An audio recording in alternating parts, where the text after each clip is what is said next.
For those who don't know me, I'm Victor. My pronouns are he, she, they. I am a software engineer at Microsoft. I'm also co-leader for Glean Vancouver.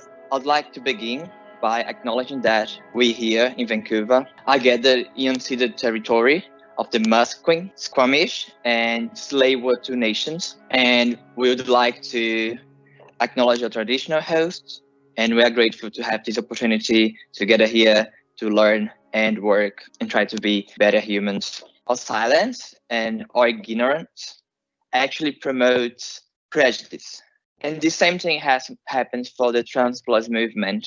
In recent events, we can see that their livelihood are being prosecuted.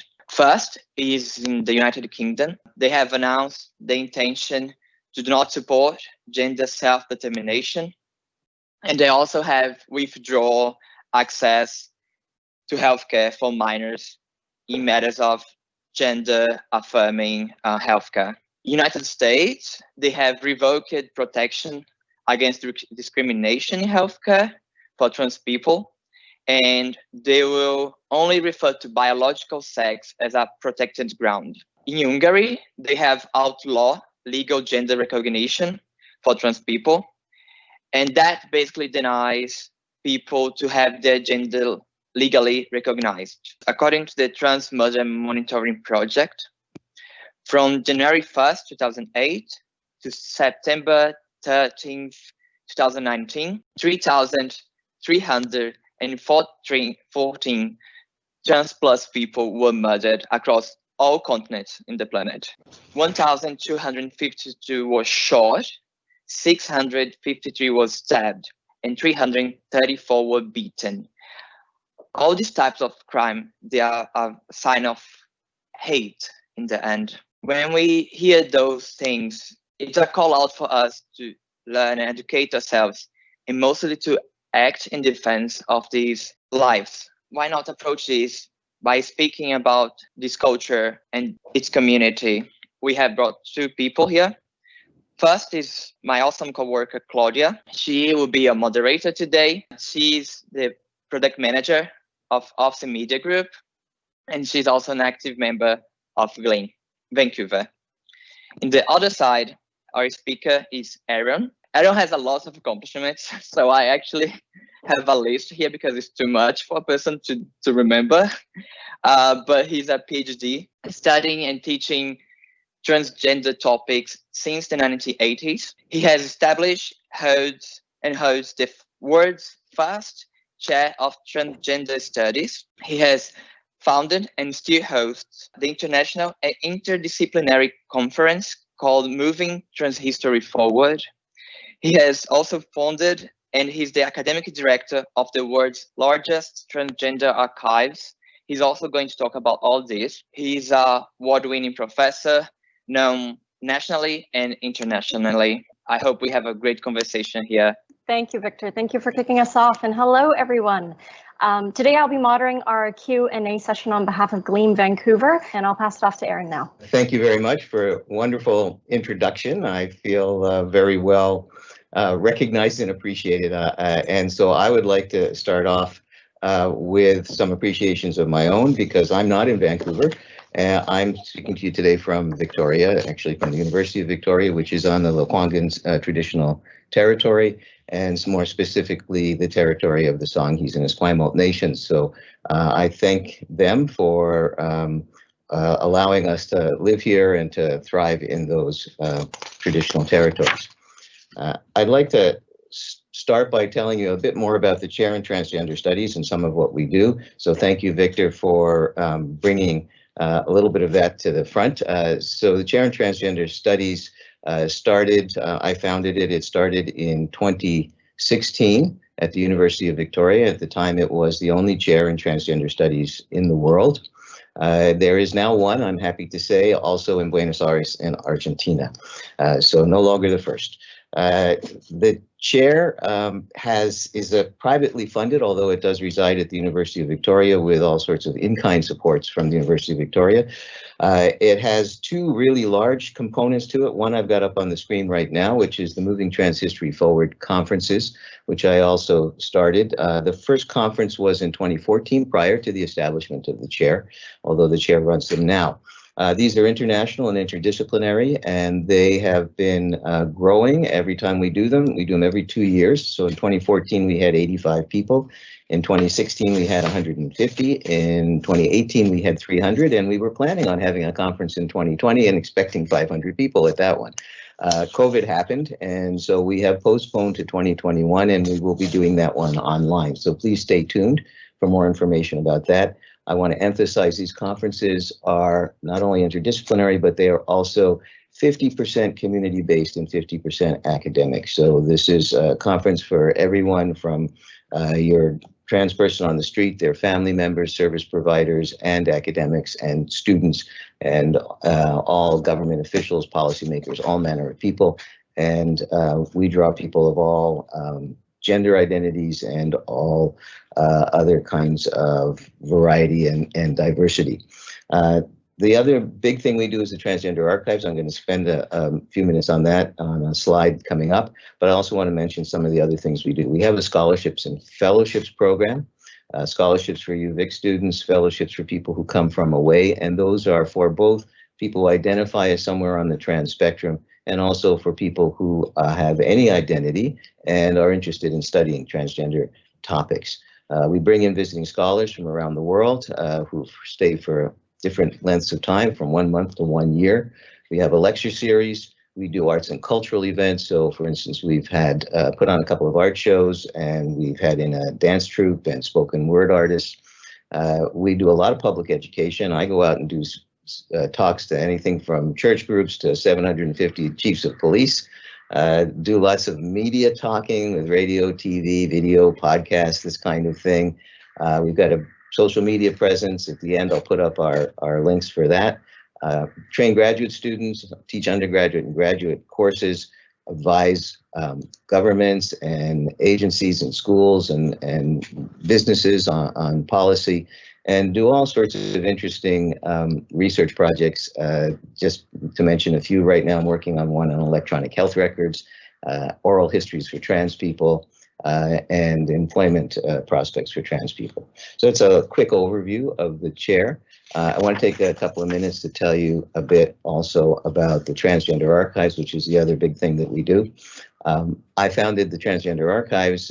We officially launched at the end of 2011, so that predates both of the other two I just mentioned. They're now part of the Chair in Transgender Studies. Transgender Archives are an integrated part of the University of Victoria Libraries, are owned and managed by the University of Victoria Libraries. When archivists try and tell you how big is an archives, what they do is they say, well, if we took all the books and all the boxes that we keep things in and all the other miscellaneous items and we put them on one big long shelf, how long would that shelf be? So when I say it's the largest transgender archives in the world, I'm willing to bet that what you imagine is a lot smaller than what we have, because if you put all of that on the shelf, it would be a football field and a half long, that shelf. We have material from 23 countries and 18 languages. Those countries are on every continent except Antarctica, and the collections go back to the end of the 19th century. It has a focus on activism and research. We've got books, magazines, newsletters, newspaper clipping files, photographs, audio and video materials, records from organizations, personal stories, legal cases, works of art, and interesting little things like you see on the screen now, buttons and boots. It's free, it's open to the public. Lots of it is online. We're bringing in more all the time. We're putting more online all the time. And we have a partner called the Digital Transgender Archives, where if we don't have it online, they have it online from somewhere else as well. So I invite everybody, when you can, when COVID allows it, to come and visit the archives and put your hands on your history. Wow, that's a lot. Thank you, Aaron. That's a whole football field. You can really see the depth of knowledge that's within these archives here. I hope this is a good time to interject, but would love to bring up some frequently asked questions on this topic to frame and kick off our presentation and our talk today. So let's get started with what is non-binary and how many trans people are there? Sure. So I'm going to start with how many trans people are there, because non-binary is kind of included in that. So when we do surveys, there's been some good surveys done in the US and in Canada. We're getting fairly consistent results that the people who identify anywhere on the spectrum, and I'm going to come to the non-binary part of that in a moment, of trans, are 1 to 2% of the population. So again, that's more than most people would think, because most people are thinking about the people who are obviously trans to them, and lots of folks are not obviously trans. So that includes anybody who identifies their gender as differently from what you would expect based on what they were assigned at the time that they were born. Right. And so included in that are people who they haven't done anything about it, they just think about it, people who have done anything that medicine and social changes would allow of them, and all manner of people in between. And somewhere in there are people who call themselves non-binary. And what they're referring to is that typically we think of sex and gender in a binary way, meaning two. There's males and there's females, or there's men and there's women. And lots of trans people identify as one or the other, but some people identify themselves as non-binary, meaning that they don't fit into men or women, or maybe that they mix it up in interesting ways and they're fluid and they change back and forth, or they combine them in interesting ways. And some people who are non-binary don't feel that trans actually applies to them, because they feel like they're outside of that binary way of thinking about things. And to them, trans says, well, you're going from one piece of the binary to another. And so some non-binary people will say, yes, I'm trans. Some will say I'm gender fluid and that doesn't apply to me. And some will say I'm gender fluid, it does apply to me.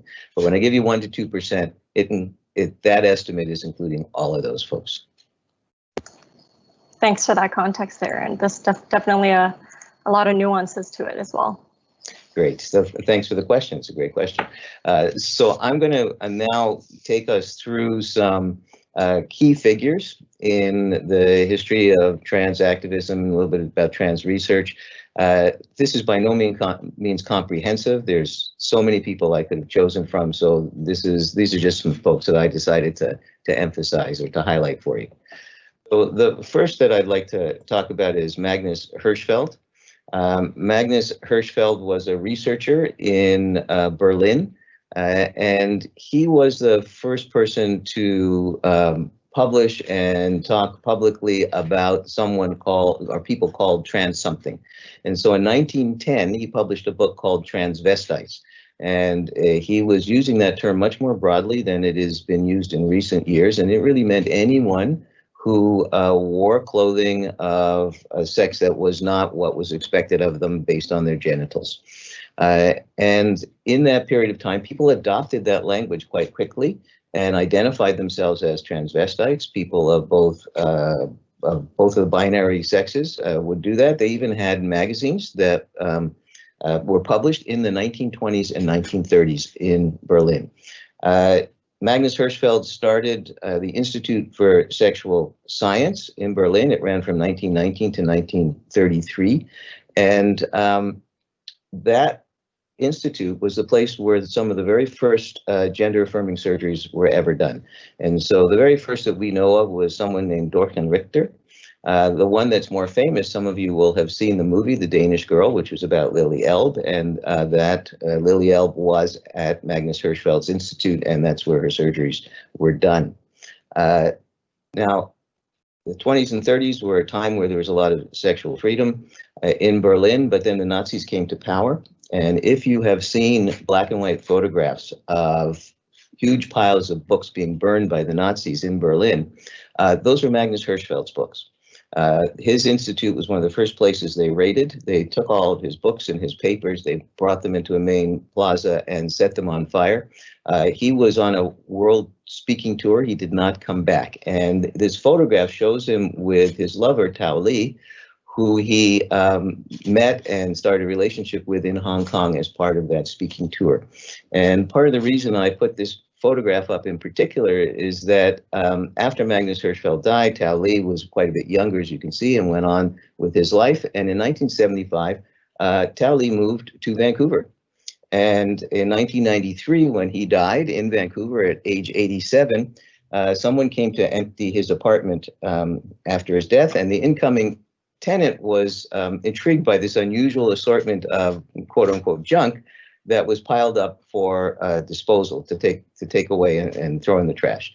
But among that were papers and diaries and photographs, and actually a plaster cast of Hirschfeld's face, which was commonly done, and some notes for a book about Tao Li's life and his travels with Hirschfeld. These were the last bits of Hirschfeld's life that were ever found, because the Nazis destroyed everything they possibly could, and these things only survived because they were with Tao Li, first in Hong Kong and then later in Vancouver, and they are now in the Magnus Hirschfeld archives in Berlin. Wow, that's great to hear the story, how far-reaching and how international everything went. Wanted to inject here with a question from the audience. Aaron, can you explain more about what you mean when you say the spectrum? Right. So I'm really just talking about the fact that there is a range of many identities that people have. Some people, when they hear the spectrum, they think of autism spectrum. That's not what I meant at all. I meant the kind of more broad meaning of the word spectrum. It's just that there's a wide range of different identities that people might have that would go under an umbrella. So trans is kind of an umbrella term. Sometimes I say trans plus to try and indicate that there is a wide range, just like we sometimes see LGBTQ2 plus to emphasize that there's lots more, but we can't. It takes too long to say everybody, and you never will actually say everybody's identities because there are so many. Next person I'd like to talk a little bit about is Virginia Prince.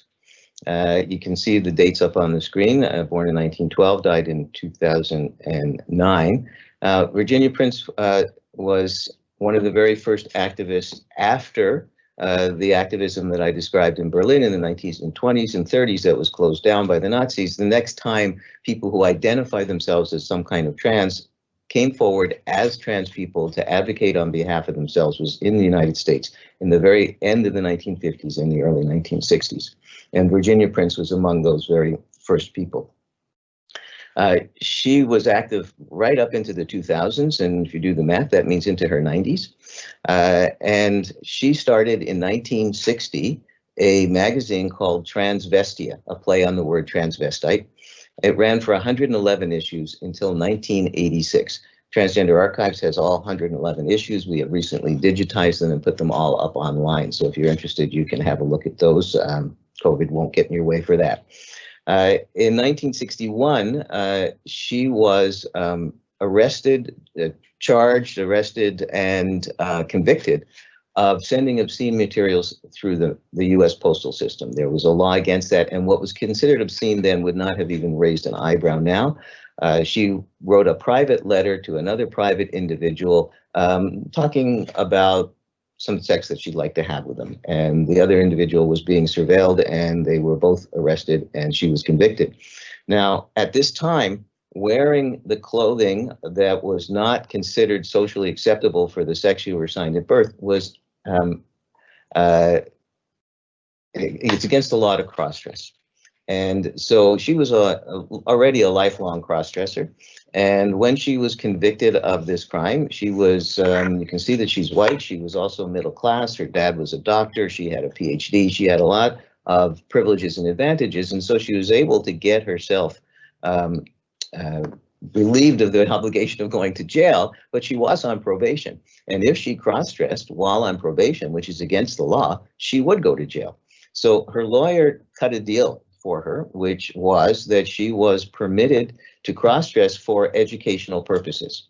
And so this started her career as a public speaker on behalf of trans people, and in particular on behalf of cross-dressers or transvestites, as she called herself, and people often called themselves at that time. So she started this career going around to Lions clubs and church basements and public places and speaking on behalf of trans people. In 1968, she went full-time and lived as a woman from then until the end of her life. And she tried to come up with a term to describe who she was and what she was doing, because at the time, the only terms that were in common usage were transvestite, which was someone who was part-time in their gender, in their gender that they felt, and transsexuals who were full-time in including genital surgery. Virginia was never interested in genital surgery. In fact, she spoke out against it. I speak of her by her first name because I knew her personally. She spoke out against it. And she wanted to distinguish herself from transvestites and transsexuals. So she is the person who invented the term transgenderist to describe who she was. And many people will say that is the source of the word transgender today. Virginia actually objected to the way people use her word, that she said they stole it and they're using it wrong. But nonetheless, many people will say that's where it came from, is from her. She's also well known for having once said that sex is between the legs and gender is between the ears. And lots of people still use that phrase, and it was very important because she was saying this in the 70s, at a time when very few people were clear about making any distinction between gender and sex. And that made it easy for people to understand the difference between the two. So very important organizer in the early days. By the time she died in the 2000s, she hadn't changed many of her ideas and the world had moved on. And so she wasn't so popular at the end of her life as she was earlier, but she did really a lot for the community in the 60s and the 70s and moving into the 80s as well. Erin, a question here. You mentioned the topic of surgery. So can you explain further, why do some folks choose to have surgery and some do not? So another good question, thank you. People's gender identities, coming back to your earlier question about spectrum or range or diversity, people have a diversity of gender identities. And so for some people, the expression of their gender identity absolutely requires that they have genital surgery and that everything about them looks like kind of standard issue male or female as much as is possible. But for lots of people, that's not the case. Lots of people, their gender identity is somewhere in between, and having a body that has different kinds of combinations than is typically expected is exactly the right gender expression for them. There are other people who would like to get more surgery done or have more medical treatment, medical interventions. They're simply unable to for medical reasons or for financial reasons or just access reasons. So there's a variety of reasons why people get surgery or don't get surgery. But the strongest reason really is that people's gender identities are diverse, and people increasingly feel that they should have the right to have bodies that represent their gender identities appropriately. Virginia was way ahead of her time in making that argument. There were very, very few people made that argument then, and she said this kind of configuration expressed who she was precisely. The next person I'd like to talk about is Reed Erickson. Reed Erickson was originally from Philadelphia, and then his family moved to Baton Rouge, Louisiana, and much of his life was there, and then moved to California, and then to Mexico as well. So he moved around quite a bit. He inherited a family business, and so his parents were not wealthy to start with, but by the time he was an adult, they had plenty of money. And then he used some of that money to buy some land in the US South that had oil on it. And then he became fabulously wealthy. He transitioned in the mid-1960s. So he's a trans man. And with this money that he had, he decided to do some good, and he started a philanthropy called the Erickson Educational Foundation. One of the first things he did with the foundation was he got in touch with an organization that called themselves a homophile organization. This was a precursor to the terminology gay rights, and they started in the 1950s. This organization is called One Inc. And he supported them for about 20 years. So the amount of money that he put into them was about $200,000, which is a fair bit of money even today. But if you think back to this started in mid-1960s and went to the mid-1980s, it was really a lot of money in those days. And that support allowed One to survive.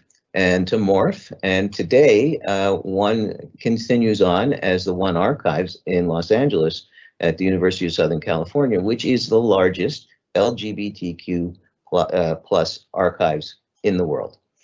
So that was an important contribution that he made. He also funded an important researcher by the name of Vern Bullough, $60,000, again, in the context of the time, this was a huge amount of money, to put together a massive bibliography of homosexuality, which in the day included a section on transvestism and transsexualism. And this is a time long before the internet. So to put together a bibliography, to find everything that was written and to make it all accessible in one place was a huge task and a huge service.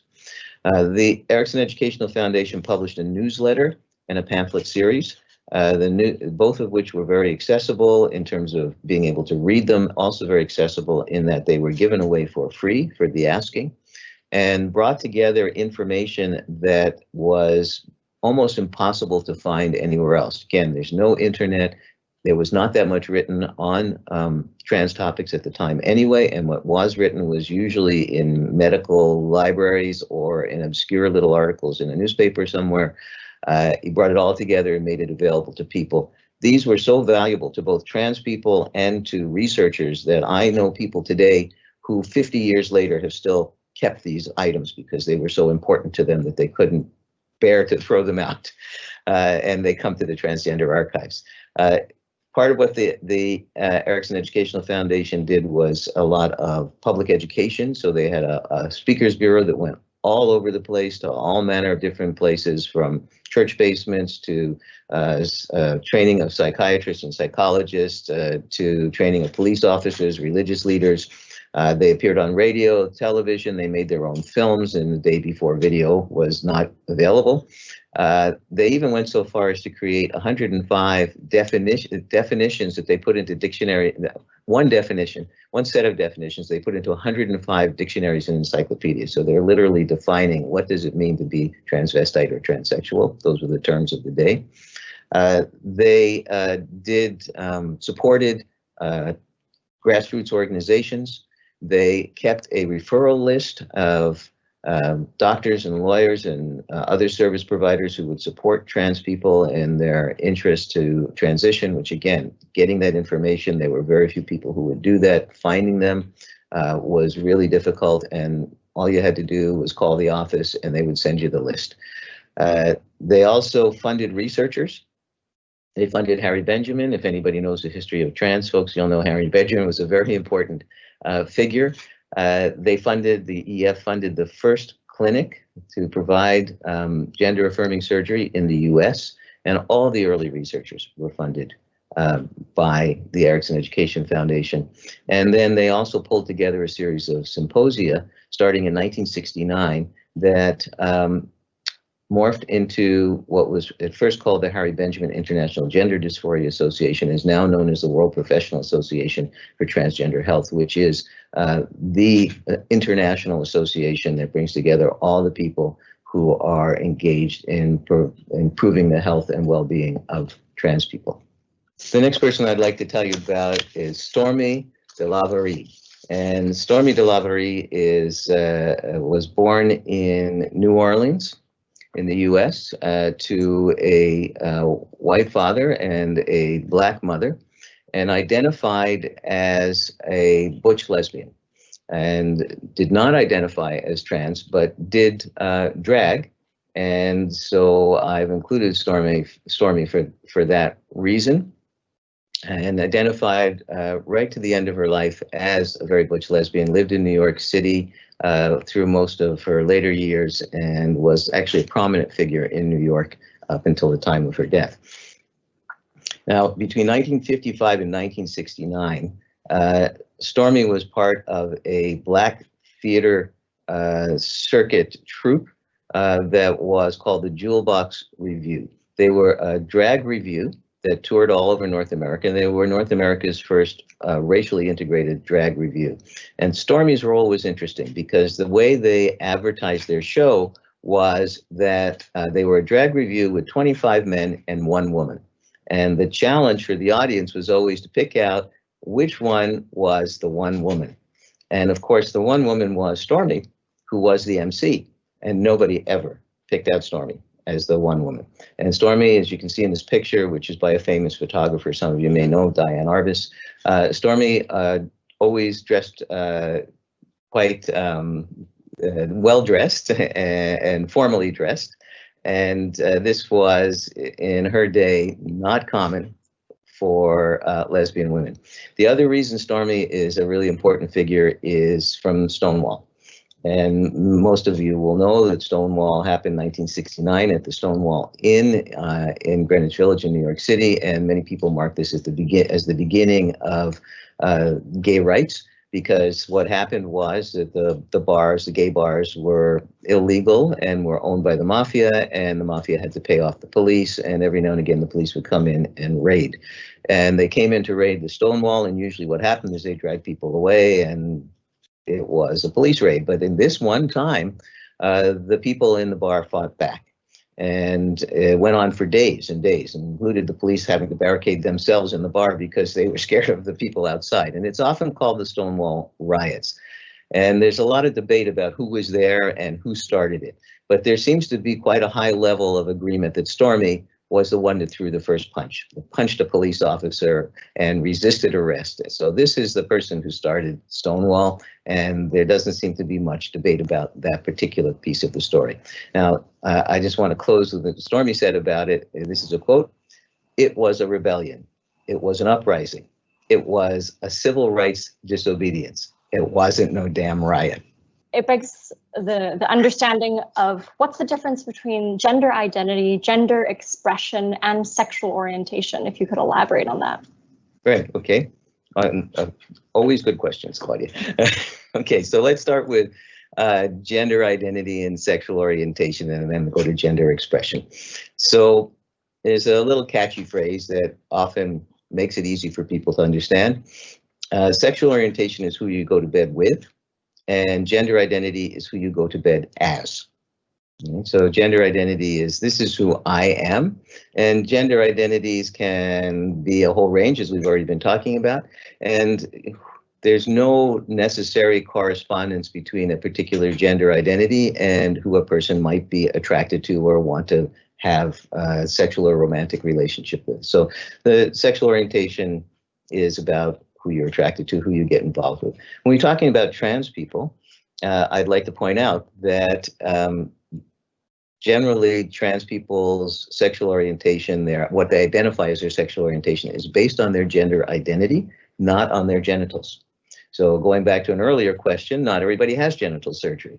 And so there is a tendency among some people who are less well informed to think that the sexual orientation should be decided on what parts they have and where they're putting them and who they're sharing them with. But in fact, it's more about gender identity. And so gender expression is how you show your gender to other people. And so in Stormy's case, for instance, Stormy was expressing their gender identity as a butch lesbian by wearing very masculine clothing, having a masculine haircut, and presumably having a lot of masculine mannerisms. But I have to point out that not everybody has the luxury of feeling comfortable or free or able to express their gender identity. And so you don't necessarily know someone's gender identity by what their gender expression is. So you may see somebody whose gender expression you read as, this is a man, and they may well have a gender identity as a woman or non-binary or something else, and because of the circumstances of their lives, they may not be able to feel able to express that, or they may express that in a way that you don't understand. And so we have, for instance, a lot of confusion with people who are non-binary and have a gender expression that's not clear. Other people get very uncomfortable and they try and pigeonhole them into a binary gender identity or gender. But really, gender expression, people would like it to match, but not everybody's able to do that. Yeah, and this might be a bit of a personal opinion question, but do you have any recommendations on how to navigate that socially if we are unsure or whenever we run into those kinds of social interactions? I think that, again, good question. I think that it's just to ask politely and respectfully, what pronouns do you use? or how should I address you, or what gender do you identify as? You can't avoid completely offending somebody, because if somebody feels they're perfectly obvious and you ask them that question, they might be offended. So one of the ways to mitigate that a little bit is to start with presenting your own information. So just for the ease of conversation, I'd like you to understand that I identify as a man and I use he, him pronouns. What about you? Mm-hmm. Right? So you don't single them out as you need to tell me yours, but I don't need to tell you mine. Mm-hmm. So that alleviates it a little bit. It makes it seem more like, okay, we're just doing this because we do this with everybody. Mm-hmm. But best to ask if you're not sure. On this slide, you see Marsha P. Johnson on the left and Sylvia Rivera on the right. Both of these folks identified themselves as drag queens. Occasionally they call themselves gay men. Sometimes they use pronouns he, sometimes more often they use pronouns she. So somewhat fluid. I'm going to start with Marsha P. Johnson. Now, lots of people ask, what does the P stand for? And Marsha liked to say it stands for pay it no mind. So Marsha was an original member of the Gay Liberation Front, which started right after Stonewall. She was present at the Stonewall Rebellion. It's commonly said that both of them were there. Marsha is on record, you can find it online if you're interested, in her own voice being interviewed, saying that she was not there when it started. She came down about an hour later and she called Sylvia and said, Sylvia, there's something important happening downtown, let's go. But Sylvia never showed up. They're both associated with Stonewall because of various statements that have made by them and by other people, but this is what Marsha had to say about their appearance. So Marsha was there, and she was active with Sylvia. They started an important organization called the Street Transvestite Action Revolutionaries, known as STAR. And they founded that in 1970, so just a year after, not even a year after Stonewall. It was a radical political collective. It provided housing and support to homeless, queer youth, and sex workers in Lower Manhattan. So the kids who were the most out of luck, needing of help, who had nowhere to go and no resources, they took them in, gave them a home, fed them. And they largely funded the organization through sex work, their own and others. So they were real grassroots activists. Marsha P. Johnson was known as the mayor of Christopher Street. And so you'll notice, Mayor and Christopher Street is where Stonewall Inn, that's the street that the Stonewall Inn was on. Marsha P. Johnson died under suspicious circumstances, and there's a movement now to try and resolve that even this day, and that's since 1992. Sylvia Rivera was Latina, and she was radical till the end.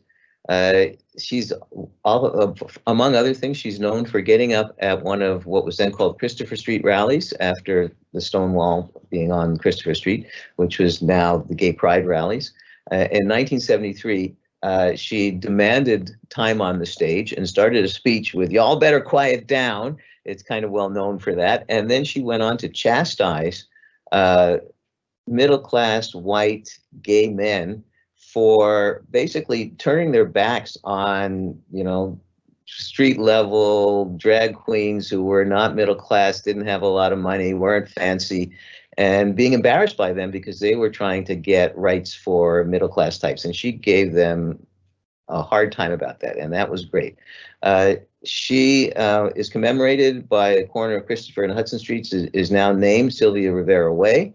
And there's a Sylvia Rivera Law Project named for her as well. Great question from the audience members here. Can you speak to the differences or overlaps between drag and trans? Sure, also a great question. So there's a historical component to my answer. So if we go back to the time that Sylvia and Marsha were first active in the 70s, very few people who were involved in the gay community and did drag would call themselves trans, unless they decided to start taking hormones, and even then they would often still call themselves drag queens. So unless they actually went for surgery, they didn't start to call themselves trans, because at that time, transsexual meant genital surgery, and there wasn't the kind of transgender range and diversity that we have today, because the word transgender really wasn't in common usage until the mid-1990s. So in those earlier days, drag was largely a gay phenomenon and gay identity. But nowadays, people who do drag often think of themselves as trans, even if they're not interested at all in hormones or interested in surgeries. They might also think of themselves as non-binary. So the term transgender, or trans as a more even more generic term than transgender, has blurred a lot of distinctions that were stronger at another time. And interesting story, there was a very famous drag artist named, her drag name was Flawless Sabrina, and there was a very famous video about her made in the 60s called The Queen. And I met Flawless a few years before she died. She's gone now. And at that point, she did identify herself as trans, because the world around her has changed and the vocabulary around her has changed, and she had opportunities that she didn't have before. So Flawless became trans, but she wasn't in the early days. Awesome. Another question from the audience member here. Could you explain more, what does it mean if a person prefers to be referred to as they instead of he or she? Sure. So they goes generally with people who identify as non-binary.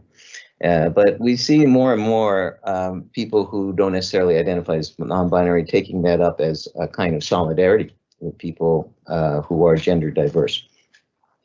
And so if you do not identify in the binary, if you don't identify as a man or a woman, then the he and she pronouns are not a good reflection of who you are. And so people have taken up, there have been a lot of other kinds of pronouns that were floated around since about 2000 or so, maybe a little before that. But we seem to be settling into they being the most common version of a gender neutral pronoun. And if you think about it, people use that all the time in their everyday language when they are referring generically to somebody else. So they're going to come to my house. You don't necessarily know who they are. Because there's a bunch of people coming, and we use it in a generic way. And so now the effort is to try and get people to use it as a singular instead of he and she. And so there's a certain resistance from people who have their grammar drilled into them to doing that, because they is supposed to be plural. But I will point out that it's not that long ago in the history of the English language that we had a singular you. Right now, we're very accustomed to using you for both singular and plural and figuring out from the context what we mean by that. And if you think about it, you may be able to answer the question of what was the singular you, but I'll do it for you. We used to say thou, and I even used to say thee. And if you say that now, people think that you're very strange. And I don't think it's too far off in the future that we'll be quite accustomed to using they in the singular and the plural, just like we use you in the singular and the plural.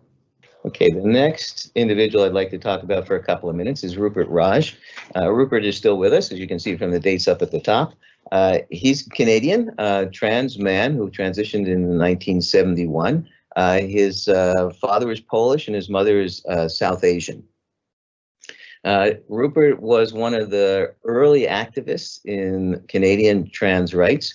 In 1978, he started an organization called the Foundation for the Advancement of Canadian Transsexuals, also known as FACT.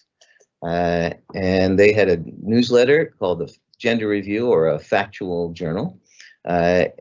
Didn't last all that long, but it was one of the first. And then 82 to 88, he had a bi-monthly magazine for trans men, that's every 2 months, called Metamorphosis. And after that amount of work, he entered a period that he describes in his memoirs as a burnout or recovery period from 88 to 99. But 99, he came back. He began a support group in Toronto called Trans Men, or the FTM Peer Support Group. FTM stands for female to male, and it was in use then. Most people consider that not the best way to describe trans men today. and he was an active in Toronto as a psychotherapist, a gender specialist, and a trans positive professional trainer until his retirement in 2015.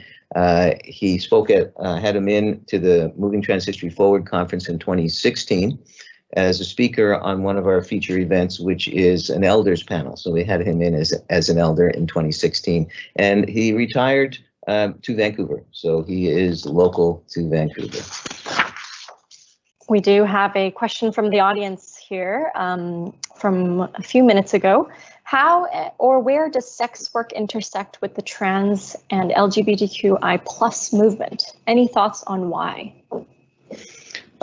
Yes, and actually, I'd like to ask you to just hold that question until the next slide, because the next slide is about someone who was a trans woman and very active in the sex work community. So can I ask you to bring me that question back after that slide? For sure. Great teaser. Oh, I put her up on the screen, Jamie Lee Hamilton, and you can see she died just recently. Jamie Lee was a friend of mine for like 20 years, and I miss her dearly. She's a trans woman who is from Vancouver, born and raised, grew up in the downtown East Side. Her dad was Irish, and her mother was Chippewa Cree, and Jamie Lee comes from a history of activism because her mom was one of the people who started the Vancouver Aboriginal Friendship Center in Vancouver in 1954. So she's got a good lineage in that regard. In 1970, at age 15, she was the first youth in Canada to start medical transition. By the 1980s, she became a public figure because she was making her living as a sex worker, and the sex workers were congregated in the West End of Vancouver, and due to community activism, they were forced out of the West End and into part of Vancouver that was much more dangerous for them. And Jamie Lee became an activist opposing that forced movement out of the West End into the downtown East Side, where things became much more dangerous. In 1998, she became somewhat famous in relation to that because she was one of the first people to raise the alarm that women sex workers, including many trans women sex workers, were disappearing from the downtown East Side in what eventually became understood to be the work of Willie Pickton, who murdered a horrible story. I'm not going to go into it. Murdered many women. Jamie Lee went to the City Hall in Vancouver and dumped 67 pairs of stiletto heels on the steps of City Hall, representing 67 women who were missing from the downtown East Side. She also became well known because she ran for Vancouver City Council in 1996, and she was the first openly trans candidate to seek public office anywhere in Canada. She was not elected. She also ran for the Vancouver Board of Education, specifically to oppose shutting down East Side schools that had significant Indigenous enrollment. She spoke at the, again, on the Elders panel at the Moving Trans History Forward conference in 2018. And as I mentioned before, unfortunately, we lost her in 2019 due to cancer. So, as they say, she was involved in sex work. I'm now going to try and answer your question, Claudia, or the audience members' question. What we see, unfortunately, is that there's a lot of trans women who are unable to gain any kind of livelihood that is legal. There's a huge amount of discrimination against trans women, and it starts very, very young. So for anyone who is obviously very gender nonconforming, if you are a assigned male at birth person who is very obviously feminine and cannot conform or will not conform, but really it's cannot conform to what is expected of boys, you have a lot of trouble in school, you get bullied, you're likely to have substance abuse problems, you may very well drop out of school and not have adequate education. And if you persist into, early adulthood and you are dressing like a woman, looking like a woman, but people can recognize that you're a male because you don't have the resources, the middle class resources to make yourself look like what people expect you to look like. You can't get a job where anybody will pay you any kind of living wage. And so a lot of people, a lot of trans women who come from that kind of background find that the only way they can make a living, a decent living, and if they want to get surgery, the only way they can get enough money together to get the surgery, if they want to have hormones, the only way they can get enough money together to get the hormones, if they want to look good, the only way they can get enough money together for wigs or clothing or makeup and all the accoutrements that you need is sex work. And lots of people will leave sex work once they are able to get a job that will pay them a living wage. But to get to that point, a lot of trans women find themselves that's really their only survival option. It's very interesting to learn more and really think about the social economical circumstance of the individual and the typical circumstances of from start to finish the whole process and the reasons why certain areas intersect there. You do also see some trans men working in sex work, but not as frequently. The pattern that I described is not as harsh in growing up. So there's more social latitude for people assigned female at birth to present themselves, a gender expression, to have a masculine gender expression, and fewer barriers to less bullying, less abuse, less dropping out of school. Now, all of those things happen. I'm not saying they don't happen to transmasculine individuals. They absolutely do, but it's a matter of degree. And so when it happens to them and they are not able to make a living, you see also transmasculine people going into sex work. But you don't see it as often as you do with trans women because the abuse and the damage to the ability to make a decent living is much more severe against people who are assigned male at birth and whose gender expression is very feminine. This next picture is a participant at Fantasia Fair. I don't actually know what her name is. This is something from the files at the University of Victoria, but I wanted to talk a little bit about the Fantasia Fair and use this picture as a way into that. Fantasia Fair, we have quite a collection at the University of Victoria Transgender Archives about Fantasia Fair, and it is the longest running trans plus gathering anywhere in the Western world. So this is a gathering, it's about a week long. It's kind of a retreat. It started largely for middle-class, white, male, heterosexual crossdressers and has since expanded its range. There's still the limitation of cost, but there are scholarships. So there is some relief in that regard. So it's a week long. It takes place in Provincetown, Massachusetts. Some of you will know that as a very gay community. Although the folks that come to this do not generally identify as gay, but it is a hospitable location. And this has happened every fall since 1974. This year, it didn't happen because of COVID. So that's the first time that Fantasia Fair has not taken place since in 46 years. So that's quite remarkable that there is this ongoing haven for trans people to have a week away together in Provincetown every year for 46 years. The last person that I want to tell you about, and you know the old expression, certainly not the least, is Ayanna Marikel.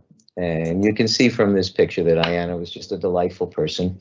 Unfortunately, we have lost her as well. Ayanna described herself as a two-spirit, transformed woman who loves women. So Ayanna would identify herself as a lesbian because she is a woman who loves women. She's two-spirit, and I'd like to take a moment to say a little bit about what two-spirit means, because it's something a lot of people don't quite understand. So two-spirit is a term that was shared by an elder named Myra Laramie in 1990 at the 3rd Annual International LGBT Native American Gathering. And it took place in Winnipeg, in Canada. So this term was adopted in 1990 by this gathering, and it came up because, as some of you will know, the Indigenous people of North America did not generally have the same kind of binary conception of gender that we have in Western European-based cultures. And each of the many, many languages and cultures across North America had their own nuanced meaning and expression and words for the different third and fourth and fifth different genders that existed in their cultures. And somehow people needed to be able to speak to each other and to understand each other and to have some kind of common language. And so English was the common language, and what they came up with in English was this term Two-Spirit.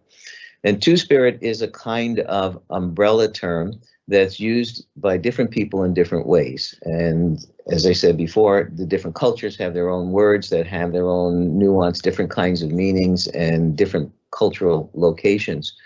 But Two-Spirit as an umbrella term really means everything in that spectrum of LGBTQ, and of course, two for Two-Spirit, and many other terms. And so really what it means is anyone who is not heterosexual gender conforming. And within that, some people also identify as lesbian or gay or queer or trans or non-binary or any number of other identities. And some people simply say, I am Two-Spirit. And you can't divide me up and pigeonhole me any further than that. So Two-Spirit is this overarching general term. It should only be used by Indigenous people, and it can have a lot of different meanings. So coming back to some of our earlier discussion, it can be about gender identity, it can be about gender expression, it can be about sexual orientation, or it can simply be stand on its own. It is any and all of the above, and they morph and blend in different ways in different people, and Two-Spirit is just the way a person identifies. So Ayana's work was very much geared towards teaching people a decolonized understanding of gender and sexuality that was about these Indigenous traditions that fall outside the gender binary. She was a performance artist, a visual artist, and an author, and she was from the Six Nations in Ontario. I invited her to speak at also on the Elders panel at the 2016 Moving Transhistory Forward conference. She really wanted to come. We tried to do everything we could to make it possible for her to come, including to bring her in virtually. But she just was not well enough. She had cancer, and in fact, she died not very long after that. And she has bequeathed her archives of her life and her work to the Transgender Archives, and we're very proud to have been the recipient of that gift. It's really, really great to hear and see two Indigenous women's stories represented here. It's really enlightening and eye-opening to learn about the role that Indigenous voices have played in the trans movement, Erin. Thank you for sharing with that. Okay, thank you. And I'd like to just finish up then with a couple of things about us. So I said before I would point out to you that we're active on social media, and I invite you to connect with us. We're on Facebook. We have really a big YouTube library. We're on Twitter. We're on Instagram. We have a newsletter. Obviously, we have web pages. There's web pages for the TransChair, which is what I have up there. There's also a separate web page for the Transgender Archives and a separate web page for the Moving Transhistory Forward. But you can link to all of those through the TransChair website. Thank you very much for your attention. Thank you, Erin. Before I give your thanks right back at you, we can jump into a quick Q&A portion. I know we don't have too much time left, but we did get a question from the audience here, which might be something really, reading the question might be really something for the tech community all up to address and discuss, but we'd love to hear your thoughts on it. So the question from the audience is, how can we make tech career paths more trans friendly and inviting? Are there ways we can increase and or build a pipeline for trans youth to help get into tech? Are there stereotypes within the trans and LGBTQI+ community about tech not being inclusive for them? Great question, and I will say that it's my observation, I don't have a lot of science behind this, but it's my observation that trans people are early adopters of tech, or at least the internet, and have been very active in online communities. I think partially because, there's an old joke that, on the internet, nobody knows that you're a dog. And that translates into, on the internet, nobody knows whether you're male or female or human or an animal or what you are, and you can be who you want to be on the internet. So I think there's a lot of interest in the trans community. In terms of what tech can do, I think it's the same thing that anybody can do, is to make statements clearly and loudly that you are interested in including trans people, because the experience of most trans people is that you never know who your friends are going to be and who it's going to be safe to talk to and to be around unless they tell you. And you go into it with a certain amount of trepidation in every situation until you know. And so small things like putting the trans flag onto public information, including the words gender identity and gender expression. For instance, when we advertise at UVic, we say people of all genders are encouraged to apply, and that we want to increase the diversity in what we do. Educate yourselves, speak out, and make it known that this is something that is that you want to be doing. Thank you, Aaron. And on that note, especially with all the amazing questions that we got today, it seems like we're hearing the term transgender quite frequently now between media, communication, and just social interactions. Why does it seem like there's so many more conversations about transgender people happening all of a sudden? Right. So trans people have always been around, have always been part of society. As long as there have been humans, there have been trans people.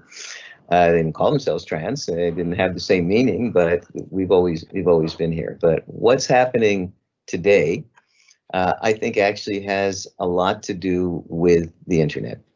And so when I said before, trans people are 1 or 2% of society, that's not very many people in any geographic location.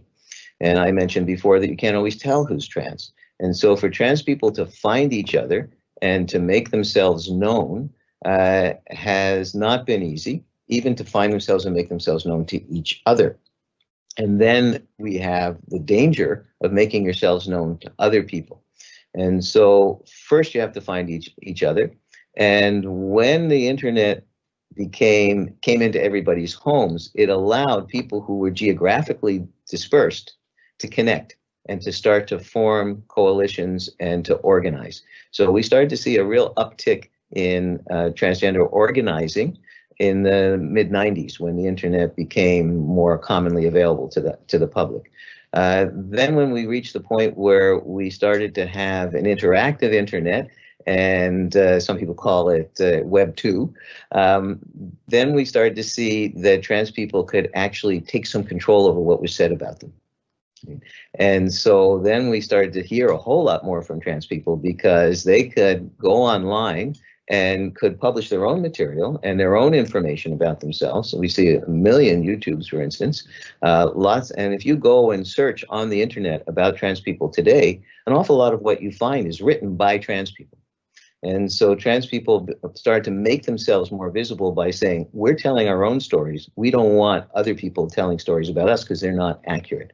And then in the mid-2000s, we started to see laws change. And it wasn't until mid-2010s, we started to see the laws change in Canada to give human rights protections to trans people. So even more trans people felt enabled to come forward, to claim their place in society and to claim their rights, because they now actually had those rights. Because up until that point, there was no legal protections for trans people. And that's very recent. That's, like the last 5 years or so. So we've seen increasingly more and more trans people being willing, trans non-binary, two-spirit, trans plus people being willing to come forward and feel able to make their own case for who they are and to make those claims. And as all of that happens, we've seen more acceptance growing in society, and we've seen more people who react well to those claims and are supportive, and so it snowballs and it builds. Thank you, Aaron. A lot of great questions coming in here. Thank you, everyone, for submitting. We might not have time for all of them, but we'll try our best to get through as many as possible. Can you share your thoughts on the intersection of race and trans, especially in relation to the Black Lives Matter movement? We've started to see more in the mainstream images of trans women who have been murdered. There's two parts to that question. So there's a commemorative event that happens every year called Transgender Day of Remembrance, which is a commemoration for all the trans people who had been murdered on the basis of their gender over the last year. And unfortunately, what we see internationally is a much higher proportion of trans women, and in particular trans women of color, than are representative of what their proportion is in society at large. There is intersection of race and gender means that we have a compounding effect, not simple additive, but a compounding effect of discrimination and disadvantage that we see among trans women of color. That means that they are more likely to be those people who do not get the jobs, who do not get the education, who are discriminated against, who are on the receiving end of violence and abuse. And, you know, this is true for trans women, it's true for trans people, it's true for people of color. And then when you put it together, we see a compounding effect. And so the experiences of many trans women are, you know, significantly much more difficult lives than we see for middle-class white folks who happen to be trans as well. Thank you for sharing your thoughts on that, Aaron. Another question from the audience member here. For young adult trans women looking for a job, if they just started the transition, what advice would you give them in their job hunt? Wait until the transition is complete or start looking right away? That's a very tough question. The job market is improving. The legal protections are there. Many of the bigger corporations actually have policies that are aimed at making it possible for people to transition on the job, supporting it, having healthcare coverage. But what you see in policy and what you see in practice is often a big gap.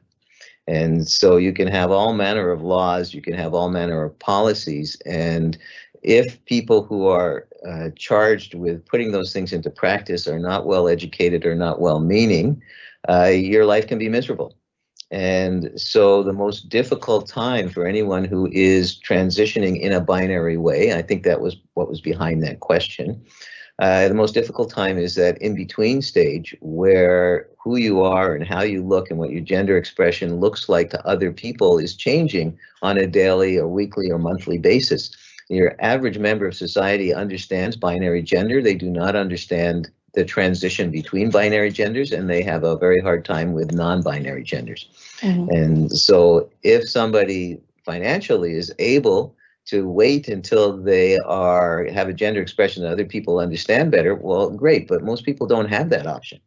And so the next thing I would suggest is see if you can if you have the opportunity to get into one of the larger companies or corporations or government offices that actually have policies, and go to people in the human resources area and make sure they understand who you are and that they're prepared to protect you and support you in your transition. Thank you, Aaron. And another question from the audience member here. It seems that the stigmas unique to trans feminism are rooted in the same issues feminists confront or combat. Are there groups that converge towards these issues? Are there ways to prevent exclusion? So, and also great questions. So there's actually a term called transmisogyny. So misogyny is a hatred of women or discrimination against women, and then transmisogyny is the idea that there's an extra compounding effect there as well. So our society, feminists have been pointing out for a long time, has a low opinion of women, but more specifically a low opinion, what transmisogyny is talking about is a low opinion of femininity. And so there is a compounding effect where you have someone who is perceived as trans and is perceived as casting aside their male privilege. Well, lots of people think, well, that must be crazy. And then being feminine and being perceived as being feminine in a way that's artificial. But again, the misogyny would say all femininity is somewhat artificial, and being criticized for doing things that cisgender women do all the time. So, you know, dressing in wearing a dress, doing something nice with their hair, wearing makeup and jewelry, and all of a sudden that's even worse on a trans woman than it is on a cisgender woman. Cisgender meaning non-trans. So there is this whole concept that does try and bring it together, and I would recommend the work of an author named Julia Serrano, Serano. When we were going to have a live conference in 2020, she was going to be our Saturday night keynote speaker, but unfortunately that couldn't happen because of COVID. But she talks a lot about the intersection of misogyny and discrimination against trans women in particular, and talks a lot about trans misogyny in a very accessible, easy to read and easy to understand, and easy to digest in a way. Any of the remaining questions here, I urge you to continue the conversation offline and research and continue to educate there. And of course, Erin has left contact information and ways to connect with the organization as well. And thank you, Erin, for taking the time to be here today and to share your depth of knowledge with us. Conversations like this are really integral to raising awareness, educating and deepening the understanding for our communities locally and around the world. We hope to leave you today feeling empowered to keep on learning and keep on having these conversations and carrying out everything you've learned today in your daily lives. Thank you, everyone.